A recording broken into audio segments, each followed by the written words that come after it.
और वो बाबा जी आके बोले महाराज जी आज मेरा पट्टाभिषेक है। पट्टाभिषेक मतलब अब मैं महंत बनने वाला हूं, तो मेरी महंताई में आपको आना है, मुझे चद्दर उड़ाने और प्रसाद पाने। महाराज जी बोले ठीक है, हम कथा कर रहे हैं ठाकुर जी के यहाँ और फिर इंद्रेश जी हमको लेके आएंगे। महाराज जी ने मुझसे कही इंद्रेश जी कथा पूरी होती है वो महाराज जी के यहाँ जाएंगे, उनका पट्टाभिषेक है। मैंने कहा जी महाराज जी। उस दिन था नंदोत्सव। दोपहर 3 बजे कथा प्रारंभ हुई और रात्रि 1 बजे विश्राम हुई। रात के 1 बज गए। दिसंबर का महीना, भयंकर कोहरा। तो मैं गाड़ी चला रहा, कोहरे में आगे दिखे नहीं, तो मां मलुक पीठ जहां महाराज जी उसके बगल में ही स्थान था, वहीं पर ही वो महंताई हुई थी। तो जैसे हम मलुक पीठ पहुंचे, तो मलुक पीठ पहुंचे हम 2:30 बजे रात में, कोहरे के कारण। तो 2:30 बजे मैंने कहा महाराज जी अब चलें कक्ष में, आप भी विश्राम करो। नहीं वो महंत जी के यहाँ जाना है। मैंने महाराज जी 2:30 बज रहे हैं रात के।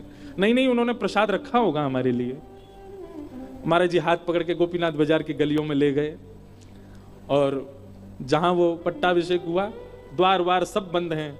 महाराज जी खड़े, हम खड़े, 2-3 और खड़े, और महाराज जी बाहर से कह रहे सीताराम, अरे पूरी सब्जी है क्या? मैंने महाराज जी 2:30 बज रहे रात के। महाराज बोले नहीं उन्होंने रखा होगा हमारे लिए, आप थोड़ा गेट खटखटाओ। हमने खटखटाया, संघ वालों ने और जोर से खटखटाया। एक आए, उसने बहुत जोर से खटखटाया। भीतर से बाबा ने दी गालियां, महाराज कौन है रात में आ गया आश्रम में, और ये कोई रात में आने का समय, भागो यहां से।